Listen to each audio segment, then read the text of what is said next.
இன்றைக்கி மாடி தோட்டத்தில் என்ன வேலைன்னு பார்த்தீங்கன்னா இந்த கரும்பு அறுவடை தாங்க.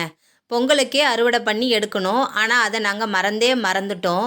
வெளியே கரும்பு ஒரு 3 கரும்பு வாங்கியிருந்தோம். அந்த கரும்பில் இதை நான் சுத்தமாக மறந்துட்டேங்க. இத்தனைக்கும் மாடியில் தான் பொங்கல்லாம் வச்சோம். சுத்தமாக மறந்துட்டேன்.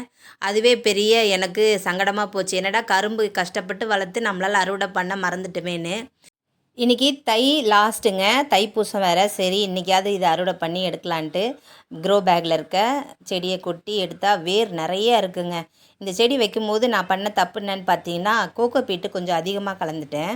அதனால் கரும்பு பார்த்திங்கன்னா கொஞ்சம் ஊட்டமாக வளரல, கொஞ்சம் மெலிசாக இருக்குது. ஆனால் டேஸ்ட்டு சூப்பராக இருந்ததுங்க, நல்ல இனிப்பு. அடுத்த தடவை நான் நடவு பண்ணும்போது கொஞ்சம் கோகோ பீட் பார்த்து அளவாக பண்ணணும். நான் மாடியில் கொஞ்சம் வெயிட்டை குறைக்கலான்னு போன வருஷம் பார்த்திங்கன்னா கொஞ்சம் கோகோ பீட் அதிகமாக கலந்துட்டேன் மண் கலவை எல்லாத்துலேயுமே. இனிமேல் இந்த மாதிரி தப்பை பண்ணாமல் ஒரு செடிக்கு தேவையான மண்ணை கரெக்டாக நம்ம கொடுக்கணுங்க. கொடுத்தா தான் அந்த செடியோட வளர்ச்சியும் நல்லாயிருக்கும்.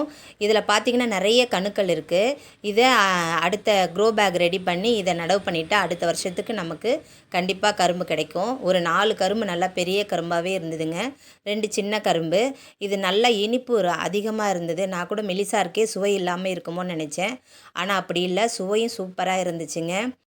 இந்த பதிவு பிடிச்சிருக்கோ நம்புகிறேன். லைக் பண்ணி ஷேர் பண்ணி சப்ஸ்கிரைப் பண்ணுங்கள். இயற்கையை நேசிப்போம். நன்றி.